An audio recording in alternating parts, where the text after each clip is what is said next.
Phone memory বুক হয়ে গেছে, নতুন অ্যাপ ইনস্টল দিতে পারছেন না, ব্যবস্থা তো একটা করতে হবে। দেখুন, আমাদের ফোনের ফেসবুকটা যদি আমি চাপ দিয়ে ধরে রাখি এবং এখানে যদি স্টোরেজে যাই, ফেসবুকটা 1.5 GB খেয়ে রাখছে। বা ফেসবুকে যদি 1.5 GB খায়, অন্য অ্যাপ আরও কত কি খায়া নিতেছে, এটা তো কমাইতে হবে, তাই না?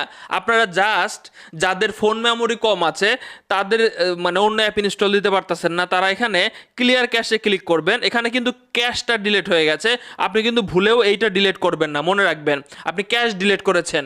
দেখবেন যে আপনার এখানে 1.5 GB থেকে দেখেন 1 GB হয়ে গেছে। আমরা কিন্তু আরও 500 MB আমার ফোন মেমোরি থেকে কিন্তু পাকা হয়ে গেল।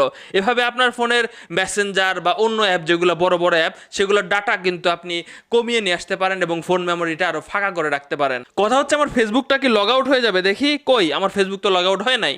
ক্লিয়ার ক্যাশের কাজ কি? যাদের র্যাম অনেক বেশি আছে তারা কখনোই ক্লিয়ার ক্যাশ করবেন না। কেন বলছি জানেন? এই ক্যাশগুলো আপনার কি কাজে লাগে? যে কোনো ওয়েবসাইটে বা